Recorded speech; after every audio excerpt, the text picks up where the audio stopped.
Hello and welcome to the Popcorn Junkies. You don't get much more hot off the press than this. We literally walked out of the cinema, into the kitchen, put up the tripods, ready to go. Well, actually, something went in the oven because she's a very obedient wife, as my missus. She prepared an entire Sunday lunch. Actually, I did. I threw a chicken in the oven and then set up the tripod. So, and there'll be a reason why that's relevant in a minute. So this is the new film by Olivia Wilde. If you don't know anything about Don't Worry Darling, where have you been?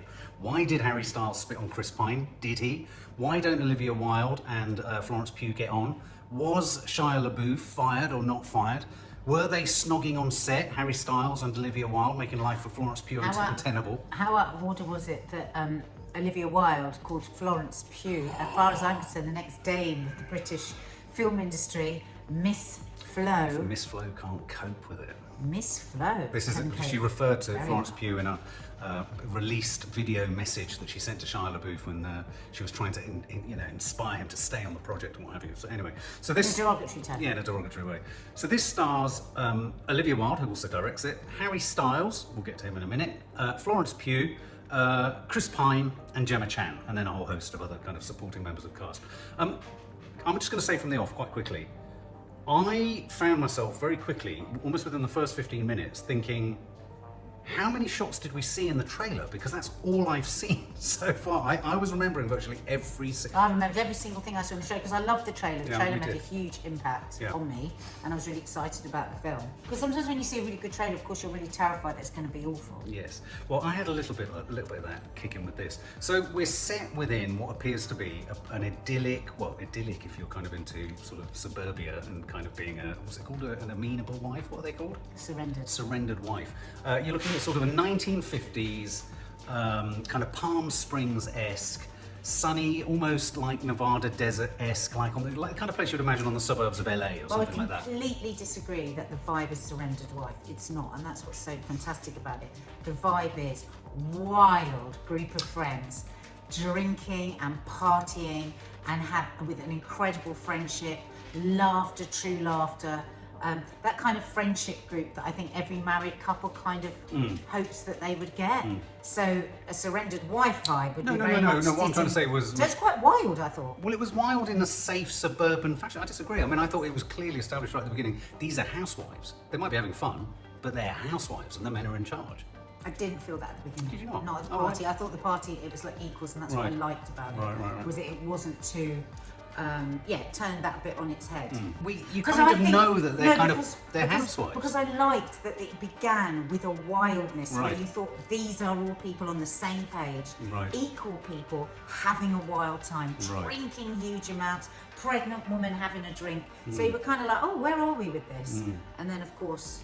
And then you're introduced to the fact that they're all sort of they all live in a community, they live at the end of a cul-de-sac, their husbands all work for this sort of nebulous kind of concept called the Victory Project.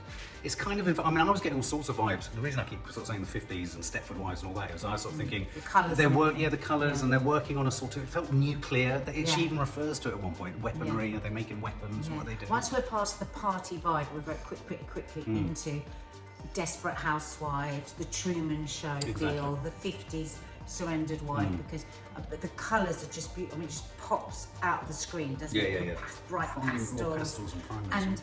But again, what's different is that you haven't got that like coldness between the husband and wife. It's a very sexual relationship. She appears to be very, very happy. I liked their relationship. I did. I thought, Harry Styles was going for a lot of stick. I liked Harry Styles. Yeah. Well, he was a bit mumbly at the beginning, and you said to me, "What accent is he got?" I haven't heard him enough yet. But that was more that the script was quite scant for him at the beginning. But they seemed happy. I have to confess, you're right. I mean, I suppose all the relationships seemed happy, but therein lies the problem: is how happy can people actually be? And I think what becomes apparent quite quickly is that this is artifice. This is surface.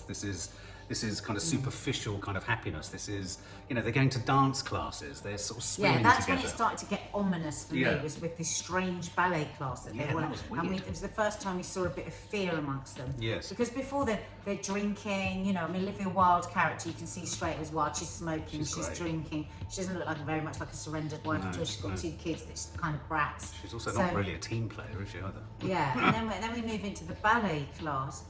Though I don't think the Olivia Wilde character was in the ballet class. No, she wasn't, no. Which we will find out later in the film why that is, of course. Yeah. Just realised that. And then things just start to shift, don't they? We start to pick up that something isn't quite Well, you just right. start to get these, and if I'm really honest, I struggled most with this film for the first hour. For the first hour, I found it a really obvious retread of what we already knew in the trailer. And I suppose that goes to the heart of why we were kind of quibbling about the front of the film. I knew from the trailer what we were getting, so nothing about that first scene told me anything otherwise. And so, as a consequence, I just found when she started crushing eggs and she started to kind of see weird wobbly things in the sky and airplanes, you know, the drips of realization that her circumstances were strange, I found, if I'm honest, really pedestrian. I think I just enjoyed it. I just went with it. And the reason for that is it was so delicious to look at. And the acting was so good, and it zipped along that I didn't sort of dwell on that. If you know, I was entertained. Yeah. Okay, I wasn't like having a huge experience. I wasn't thinking anything particular, but I was entertained by watching these beautiful people, very good actors, and all very nice. And I kind of, because I'd heard that it gets bad in the last third, I was kind of, I almost wished I hadn't known that because I kept waiting. Well, a lot of the I'd read a lot of reviews. A lot of critics had said, "Oh, this gets really sort of falls to pieces in the final act and the final third of the film." And I actually, well, without jumping there, I mean, I kind of disagree. I just thought, for example, the black woman who was in the community, I thought the way in which she unravelled, which really was the first clue, the first major clue to Florence Pugh's character. In the 1970s, wasn't it? I thought it was incredibly badly dealt with. Yeah, I it thought really was. standing on the roof of a building, the way it was executed, no. The brilliant bit though is when she came through the mirror. Yeah, that was. I couldn't even look. That was clever. But yes, it was a little bit. I just thought it was a bit obvious. It lacked sort of creativity or cleverness. And I think there were, as this film unfurls, I think this film is like a flower. It gets, retrospectively as you watch it, more and more complicated and more clever. So I entirely disagree with the reviews. I thought, as we moved towards the third act of the film, I thought, oh, hang on, this has been a really Everything clever else, yeah, film. yeah. It got cleverer and cleverer Because the more you I realised. realise why the Margaret thing was quite sort of Yeah, Margaret's the woman who... game-like. Yeah. You discover why. Some of it is a bit two-dimensional. Yeah. And you realise why when you get towards the end. Were you having any issues? What do you think of Chris Pine? Did you like Chris But he Pine? was so strong. Chris Pine plays the sort of malevolent boss, essentially. He was faultless. He just came out the traps. Was that who Shia LaBeouf was? Was Shia LaBeouf going to play that? Possibly, part? and it's funny you should say that. I don't know. I think Shia LaBeouf was playing Harry Styles because it was about how he was acting opposite Florence Pugh. That was the issue, wasn't it? Oh, right. Okay. I mean, that's my assumption. I think he was going to be cast to play her husband. Right. Okay. I thought Chris Pine was great. What's the name of the actress who plays his wife? Gemma Chan. Gemma Chan, who I think is one of the most beautiful looking actresses. We first saw her in Humans, which Yes, was I that remember that, yeah. AI series here in the UK. And we were really excited about her. And then when I've seen her in other things since, I've just thought, oh, she is just like very robotic. She's not actually a very good actress. She's No, just I very haven't beautiful. enjoyed her. She was in the Eternals, I think. Yeah, but she's really, again, she's a bit robotic. She's better when she's playing robots.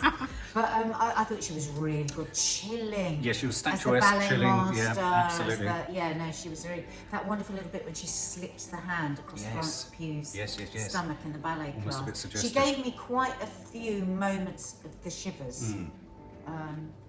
Very strong cast, all the other women, all the other wives, really clear characterisation, you knew who they were. Well, you did know who they were, and yet, Even though they had small parts. and yet in that most pivotal, there's a pivotal scene, as it starts to unravel for Florence Pugh and she starts to get more and more aware and becomes more and more aware, you know, she sort of, she basically, it's a bit like Westworld in this, isn't it? She sort of runs outside the allocated set. And she sort of heads off into the sort of wilderness and then goes somewhere she's not supposed to an area that she's barred from going to, and she touches And her then it hands. all goes tits up after that. But I mean, I was saying on the way home, weren't we, that you feel like Olivia Wilde was immersed in Westworld, Squid Games, Prisoners. and The Prisoner. Yeah. All of those were in this like next pit as it all goes haywire for her. And there's some really chilling scenes. I mean, that bit, which I think is in the trailer, where the sort of the wall and the window closes in, and you She gets actually hear the squished. crack of a drop. And also the moment where she kind of cellophanes her head. I loved that bit. sort of Tupperware when party hell. she's covering a couple of plates of food with cling film, and then she picks up the cling film, just wraps it round and round and round her head. Oh I mean, my God. obviously- And then when it's revealed where at the end, are we giving a full Yeah, spoiler? yeah. Where that comes from? Oh my God, it's so. It's like you say, isn't it? As you get to the end, you track back over the film. I just thought it was fantastic. I thought the film was a really average, all right, pedestrian, media. I tell you what, I thought WandaVision did a better job of evoking 1950s weirdness, which is a Disney Plus series with Elizabeth Olsen. I was sitting there thinking, fucking hell, she needed to watch Disney Plus to just get a bit of fucking cleverness going on here. And then as we got to that, for me, the turning point was the dinner with Chris Pine. He anchored that scene so brilliantly. She was opposite him. She starts to drill the women for their memories. And I thought it was a scene of collective realization that actually they can't dig further back into their memories. That was the moment I was like, oh my God, their memories. No, this is what it is. Yeah. What we're seeing from her is that because we find out that she was a doctor, we find out that her intellect just fights through and challenges Chris Pine, the cult leader, basically, if you like, and it's just fantastic. From that minute on, I was like, and so spoiler. This is your spoiler moment. So we discover that essentially, I mean, you know, the exact technicalities we are unclear, and I think it's always great with a film when you don't know exactly what's happened. But for me, the sense of it was that an incel, emasculated, you know, sort of disenfranchised male husband who perhaps the relationship has buckled and foundered or whatever, but he's a man who doesn't feel like a man, think incel and all that kind of stuff, has gone online and signed up to a project that essentially allows you to use tech, sort of VR-like tech, to put these things in your eyes and transport yourself to an idyllic life, not entirely dissimilar to, you haven't seen it, a film called Ready Player One, where young kids live their lives in an alternate universe. This is about using tech to access the life you couldn't have. And it was a really chilling moment for me because I thought, oh my God, this film is about a stalker. Yeah, that really got you, didn't it? This film is about a stalker. Even though he's stalking his own ex-wife. He's stalking. Well, that happens. Yeah, but, I mean, that's most often where a stalker comes from, a broken relationship, and it's so horrific. Yeah. We won't tell you the scenes, but it's so horrific and it's just so heartbreaking. And and then part of me was wondering whether, because that was so rich and it worked so well, part of me almost wondered whether they needed to introduce that concept a touch earlier in the film. I think I could have been carried for longer knowing what the duality was. It's almost like it came so late.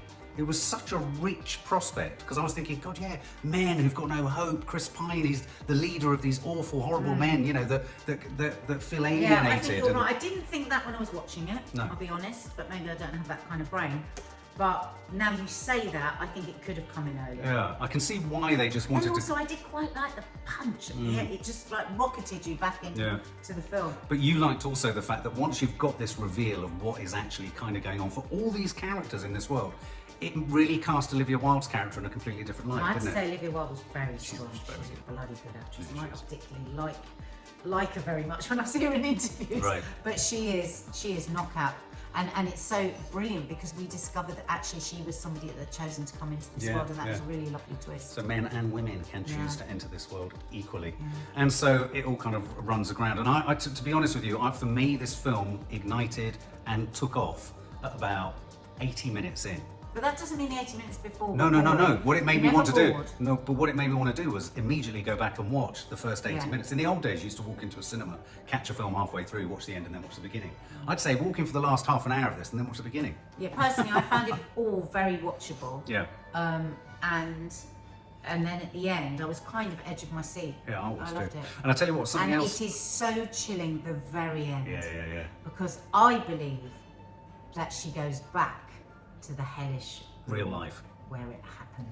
What do you think? Yeah. And also just a brief shout out. Clearly, I think Olivia Wilde has been watching a little bit of Under the Skin because there's a lot of that going on with the kind of abstract shots of eye drops and blood drops and all that kind of stuff. Really nicely shot, beautiful set design. I like the blood drop. Thought it was a bit wanky. I love the set. The eye, but going into the eyeball, very It was very a under bit the skin. like film school, somebody Right. making a movie. Well, you see, I felt huge parts at the beginning of this were a bit film school obvious. It was just like, okay, all right, there we go. I forgive it all. I was thoroughly entertained. Okay, what would you give it if you had to give it a score? I don't do scores. Go on, give us one. I can't do Give us scores something. because if I do a score, I have to remember every other film I ever watched and score against it. I can't score. I think this what has I been- would say is, I would be saying to people, go and watch it. And what I would say is, I think the very thing this film is about has happened to this film. A misogynistic attack. There's a desire for Olivia Wilde not to be good. She's a fucking good actress. She's in command. Yeah, she's a good director. She's in command of her subject matter. It doesn't mean it's a perfect film, but I would also say that 39 or whatever Rotten Tomatoes is giving it is far too harsh. I'd give it about 70. It was entertaining, and it was well-crafted film, well-crafted thriller. That's it. For more film and family fun, don't forget to click the subscribe button and make sure to click the bell to never miss an update.